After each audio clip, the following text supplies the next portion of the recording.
And tonight we are hearing from a former Michigan State athletic director who helped shape Title IX when it first went into law back in the 70s. As 24-hour News 8's Lindsay McComo learned, Marilee Dean Baker believes the campus culture at State added to Nassar's ability to abuse athletes for years. This is the most egregious case I've ever heard of or seen in this country. Marilee Dean Baker has watched the Nassar case and continued fallout from her Florida home. Since leaving her post as MSU's athletic director in 1995, she served as an expert witness in Title IX litigation cases. What is your reaction to seeing everything? In my estimation, without equivocation, I think that Michigan State has been in violation of its compliance with Title IX. That anytime someone employed by a school is told about alleged sexual harassment or abuse or assault or violence, the employee's obligation, their legal mandate, is to report the information to a supervisor. That is not what Michigan State's defense attorneys are arguing, though. They've filed a motion to dismiss the lawsuit filed on behalf of several victims, claiming they did not report Nassar to the right people. But given your expertise, it sounds like that's not an accurate... No, that's absolutely a scapegoat. What's your opinion on the 2014 Title IX then? I don't think their investigation was done properly. I don't think it was done completely. When a coach was told this by a student athlete, a gymnast, in 1997, why wasn't it stopped then?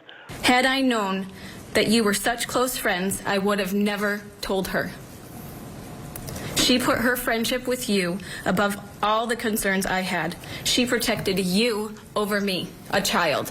Because I do believe that there is a cultural problem at Michigan State University. I felt that 23 years ago.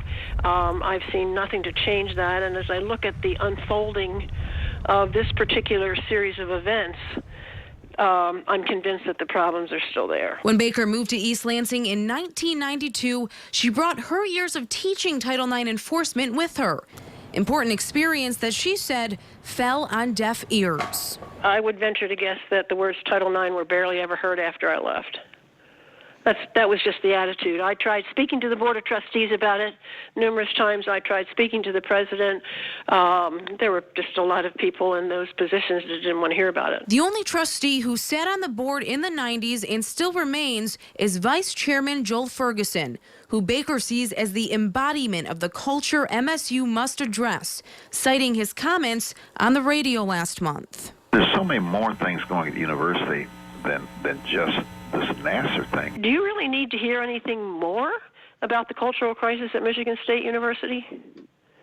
Or the genesis of its core practices? It's just appalling that the institution is that tone deaf.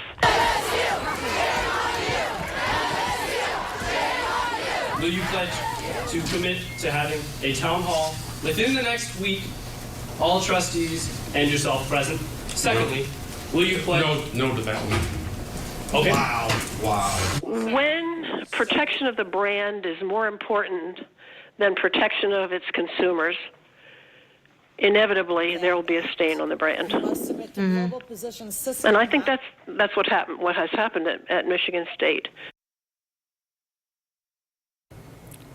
And that was Lindsay McComo reporting. Trustee Ferguson did make a public apology for his comments and said he has no plans to step down. A number of campus organizations, including a majority of the faculty, have called for the entire Board of Trustees to resign. Our complete coverage of the Larry Nassar case and its impact on Michigan State University can be found right now online at woodtv.com.